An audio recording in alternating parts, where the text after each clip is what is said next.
There are people who become so good at being available for everyone that they slowly stop being available for themselves. And this is where her story begins. She was the kind of person everyone described the same way. She's always there. She never ignores people. She's so strong. She always responds. And at first, she thought those words meant something beautiful. She thought being needed meant she was valuable. She thought being the one people depend on meant she was doing something right. So she kept going, day after day, morning after morning, night after night. Before she even fully woke up, her hand would already reach for her phone. And there it was. Messages, notifications, requests, voice notes waiting to be heard. People needing advice, people needing comfort, people needing answers. And without hesitation, she responded. Even when her eyes were still heavy with sleep, even when her mind was not fully awake, even when she herself was tired, she replied. Because somewhere along the way, she had learned something quickly. If I don't show up, who will? And that belief shaped her entire life. She became reliable, dependable, always present, always available. But what no one saw was what it was doing to her on the inside. Because every time she said, I'm here for you, a small part of her learned to ignore herself. Every time she said, it's okay, I'll help, she quietly postponed her own healing. Every time she said, don't worry, I've got you, she forgot that she also needed to be held sometimes. And slowly, without even realizing it, she began to disappear. Not physically, but emotionally, spiritually, internally. There were days she would sit in a room full of people and still feel unseen. There were moments she would laugh with others and still feel deeply alone inside. Because being surrounded by people does not always mean you're being seen. One evening changed everything. It was a long day, a full day of giving. She had helped someone through a breakdown. She had encouraged someone who was giving up. She had replied to a message that required emotional strength she did not feel she had. She had poured out everything she had again. And now she was alone. Finally, silence filled the room. No voices, no notifications, no demands, just her. She sat down slowly, like her body had finally admitted what her mouth refused to say all day. I'm tired. Her phone lit up again. Another message, another need, another request. And for a moment, she stared at it. Her fingers hovered over the screen, ready to respond like always. But something in her paused. Not rebellion, not anger, just exhaustion. Deep, quiet exhaustion. And she didn't respond immediately. She just held the phone, and in that silence, something honest rose up again inside her. A thought she had avoided for a long time. I don't even know when I stopped being a person and started being a solution for everyone. She swallowed hard because that thought felt too real, too uncomfortable, too exposing. She leaned back slowly and stared at the ceiling. And in that moment, it felt like her life had been running on autopilot for too long. Always reacting, always responding, always fixing, always available, but never present with herself. Then she whispered something under her breath, almost afraid to say it loudly. I feel like I'm disappearing. And it wasn't dramatic. It wasn't loud. It was quiet. the kind of quiet that carries truth. She looked at her phone again. Another message came in, and she knew what she would normally do. She would reply. She would show up. She would ignore her exhaustion again. But this time, she didn't move immediately. She just sat there. And the tension in that moment was heavy, because for the first time, she realized something. Being always available for everyone else had cost her something. Her presence, her peace, her awareness of herself. And in that quiet room, with that glowing screen in her hand, she didn't know it yet, but something inside her was beginning to break open, not to destroy her, but to wake her up. If you're still watching this story, I want you to comment below, "I'm here," and tell me something honest. Have you ever been the person who is always available for everyone, but slowly started feeling like no one really sees you? The days did not change, but she was changing slowly, quietly, without anyone noticing. She still woke up every morning and reached for her phone, still checked on people, still replied, still showed up, still played her role perfectly. But something inside her was no longer the same. It was like she was functioning but not fully living. Like her body was present, but her heart was somewhere far away. And the strange part was this: nobody noticed, because she had become very good at hiding it. Very good at smiling when she needed to smile. Very good at saying "I'm fine" when she wasn't. Very good at carrying conversations while feeling empty inside. People still came to her, still leaned on her, still depended on her, and she still responded, even when she didn't have strength, even when she didn't have words, even when she was emotionally tired, because she didn't know how to stop being that person. But inside, something was shifting. She would sit in conversations and feel disconnected, like she was watching her own life from a distance. She would read messages and feel nothing. No excitement, no energy, just obligation. One night she sat alone and realized something painful. She had spent the entire day talking to people, but no one had actually asked her how she was doing. Not once, not deeply, not sincerely. And that thought sat heavily in her chest, because she realized something deeper than loneliness. She realized invisibility. Not the kind where people don't see your face, but the kind where people don't see your heart. She opened a journal slowly. Her hand shook slightly as she wrote, "I think I exist for everyone except myself." She stared at it, long, quiet, unmoving. Then she closed it and went back to replying to someone else's message, because life kept moving, even if she was slowly breaking. It didn't happen all at once. It started small, almost unnoticeable, like a quiet tension building inside her chest, a heaviness she couldn't explain. Messages that used to feel easy started feeling heavy. Requests that used to feel normal started feeling overwhelming. Even simple conversations began to drain her faster than before, and she didn't understand why, until one moment changed everything. Someone needed her again, and she opened the message like she always did.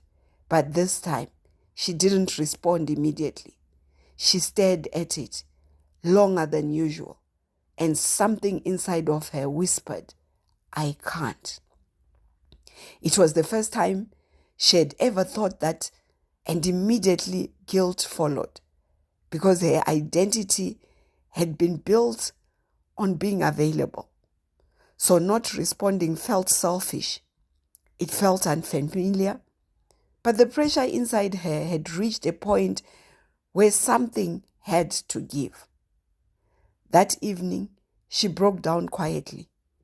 Not loudly, not dramatically, just silently.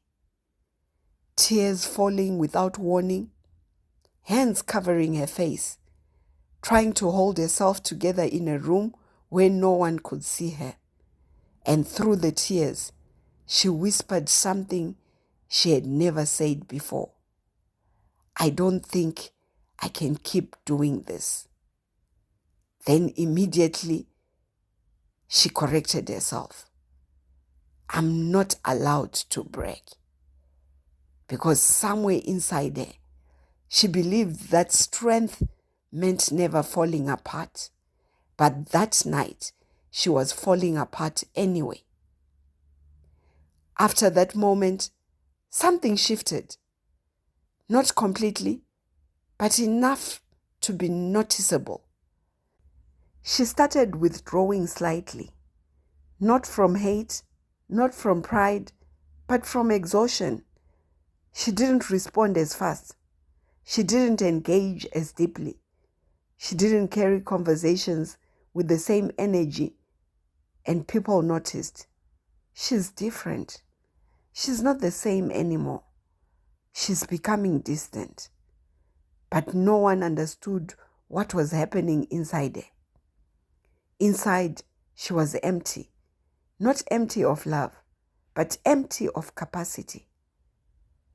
She sat alone more often now, and silence became louder than conversations, because silence gave space for thoughts she had been avoiding.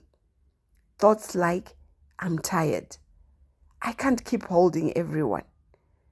I don't even recognize myself anymore. One night, she said something out loud for the first time. Not to anyone, just to herself. I think I lost myself while trying to be everything for everyone. And that sentence didn't leave her mind easily.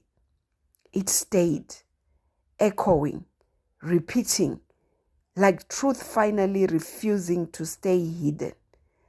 For the first time, she didn't immediately reach for her phone. She just sat there in silence, not responding, not fixing, not helping, just existing. And that was unfamiliar but necessary. It didn't come with noise. It came with realization, a quiet understanding that something had to change. She sat one morning and looked at her life differently. For years, she had believed, if I am needed, I'm valuable. But now she began to see something else. If I'm constantly needed, but never seen, am I really living? That question sat heavily on her heart, because she realized she had been surviving on being useful, not being known, not being seen, not being cared for, just useful. And that realization hurt, because it exposed how long she had been neglecting herself. She thought about all the times she ignored her own tiredness, all the times she postponed her own rest, all the times she buried her feelings just to stay strong for others. And slowly, the truth became clear. She had been pouring from emptiness for a long time, and emptiness always catches up. That day, she didn't fix anything. She didn't respond to everyone. She didn't try to hold everything together. She just sat with the truth. And for the first time, she allowed herself to feel it fully. If you're still following this story, thank you so much.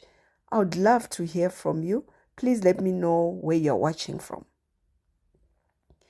Healing didn't come quickly. It didn't come loudly. It came slowly, carefully, quietly. She began with small things, resting without guilt, saying no without explanation, not rushing to respond immediately, sitting in silence without feeling useless. And little by little, she started coming back to herself. Not the version that lived for everyone else, but the version God originally created. She began to understand something powerful. She was never called to disappear to be loved. She was never called to empty herself to be accepted. She was never called to break just to be needed. She was called to be whole. And one evening, sitting alone again, but this time differently, she whispered, "I don't have to lose myself to love people." And that was the beginning of peace. Not perfect peace, but real peace. The kind that comes when you stop abandoning yourself. The kind that comes when you finally choose wholeness. And for the first time in a long time, she was no longer disappearing. She was returning. If you made it to the end of this story, I want you to comment, "I choose wholeness," and tell me which part of this story felt like it was speaking directly to you. The first time she said no, it didn't feel powerful.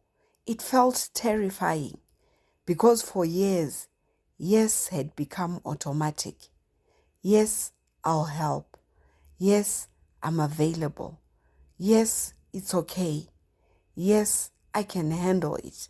Even when she was tired, even when she was overwhelmed, even when she secretly wished someone would ask if she needed help too.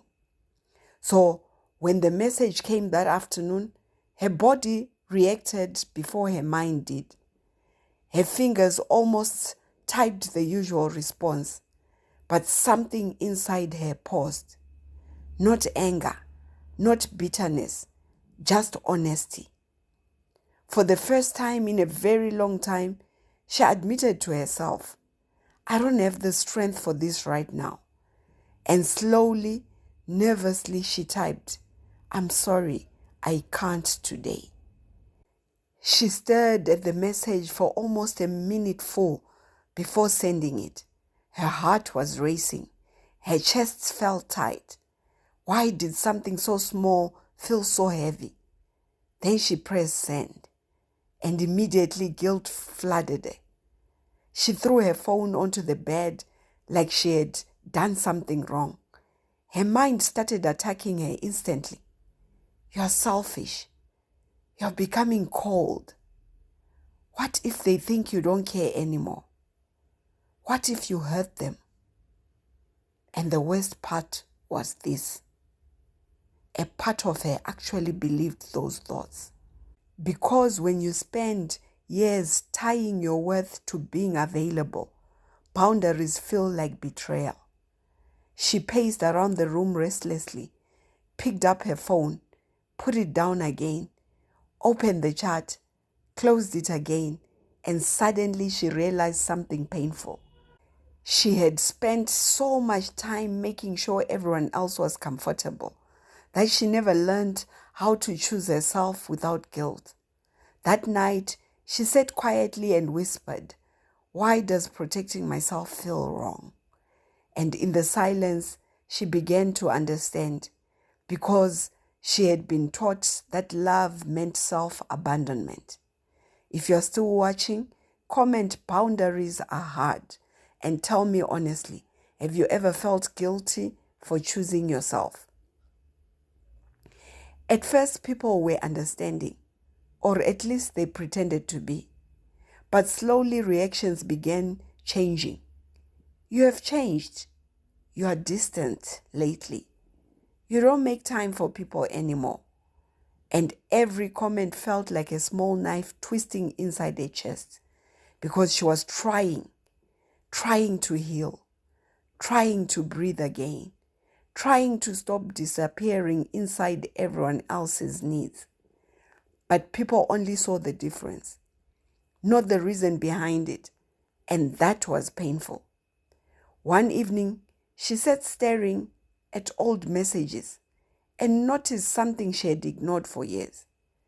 Most people only reached out when they needed something: advice, comfort, support, availability. Very few people asked about her.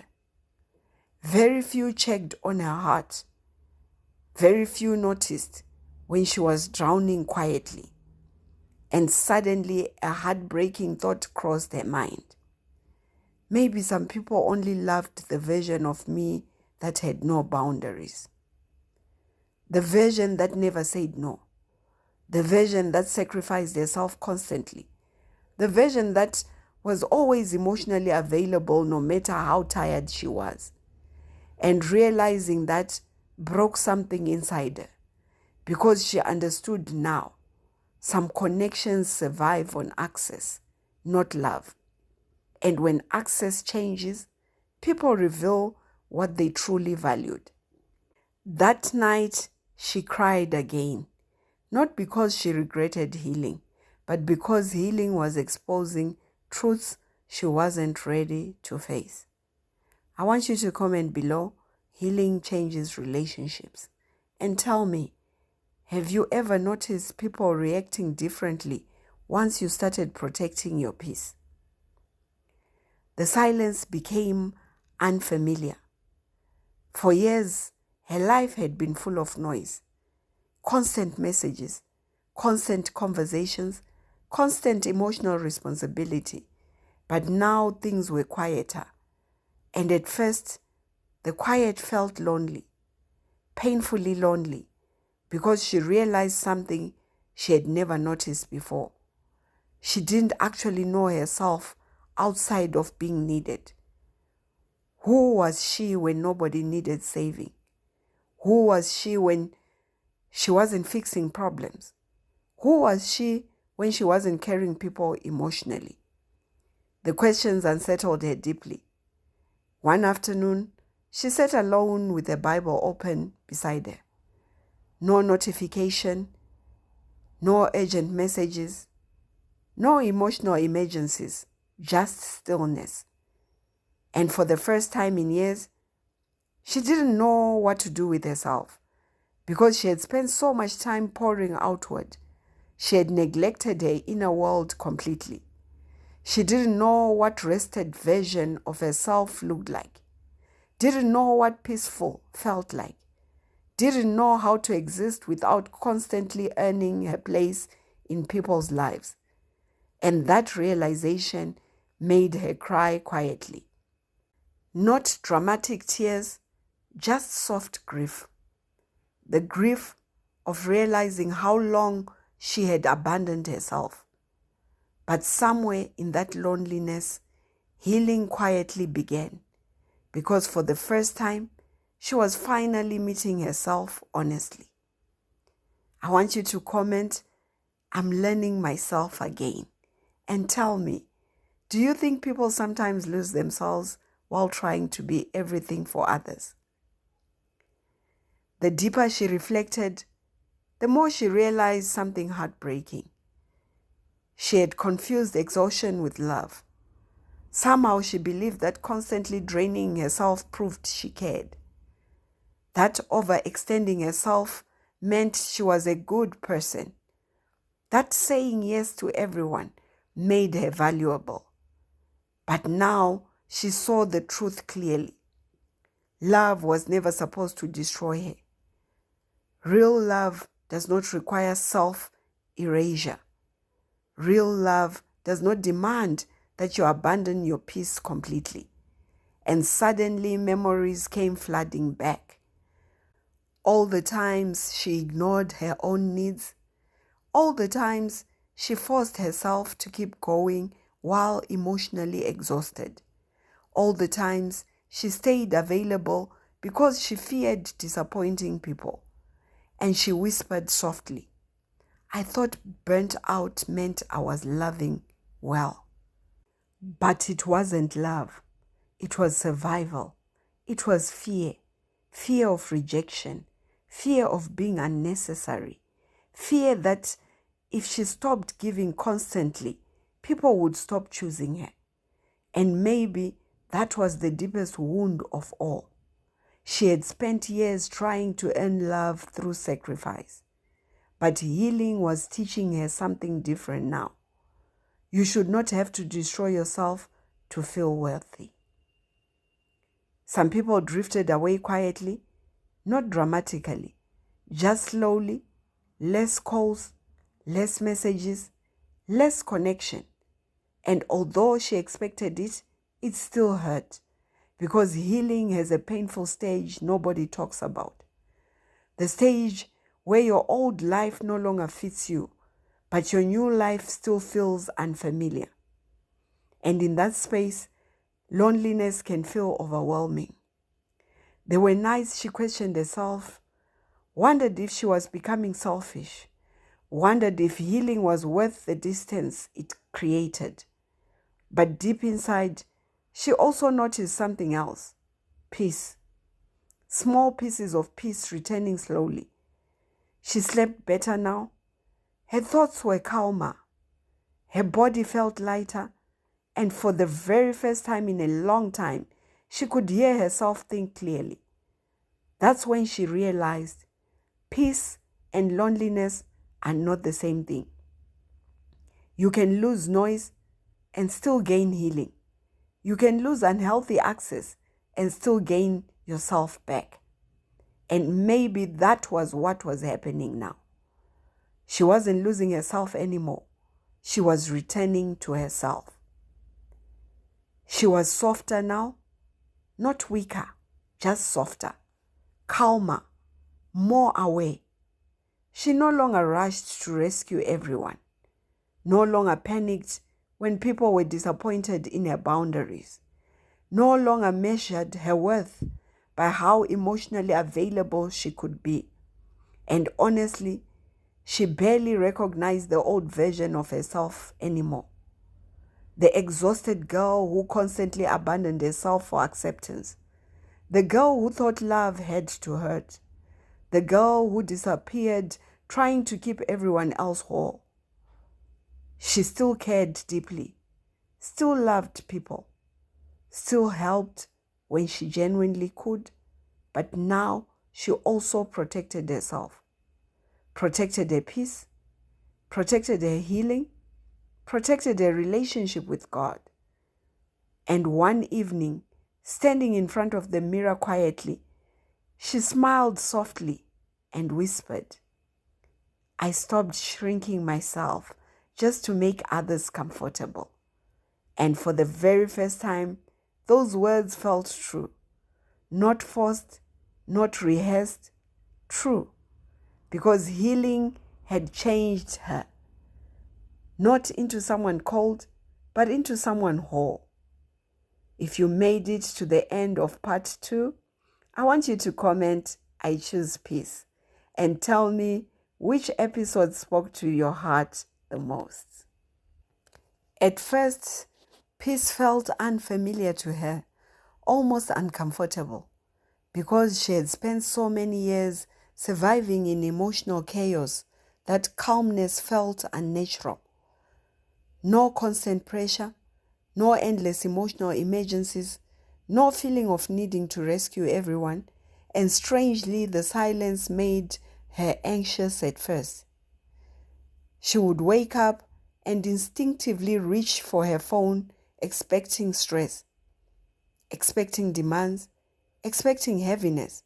But things were quieter now, and she didn't know how to fully trust it yet. One morning, she sat by the window, holding a cup of tea in complete silence. No music, no conversation, no notification, just stillness. And for the first time in a long time, she noticed how tired her soul had actually been. Because when you're constantly surviving, you don't realize how exhausted you are until peace finally slows you down enough to feel it. She stared outside quietly and whispered, "I think I've been living in survival mode for years." And that truth hit deeply, because survival had become normal to her. Overthinking had become normal. Emotional exhaustion had become normal. Neglecting herself had become normal, but now things were changing, slowly. And even though healing was uncomfortable, sometimes she could feel herself breathing differently, lighter, softer, safer. And for the first time, she realized something important. Peace is not emptiness. Peace is safety. There was a time when every boundary came with guilt. Every no needed an explanation. Every moment of rest felt selfish. But healing was changing that. She no longer explained herself endlessly just to be understood, because she had finally learned something powerful. People who benefit from your lack of boundaries will often dislike your healing. And she was tired of shrinking herself just to avoid disappointing people. So slowly she stopped over-explaining, stopped defending her decision, stopped feeling responsible for everyone's reactions.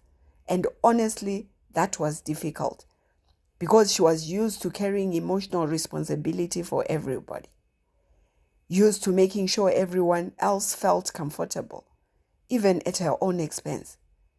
But one evening, while sitting alone, reflecting, she realized something.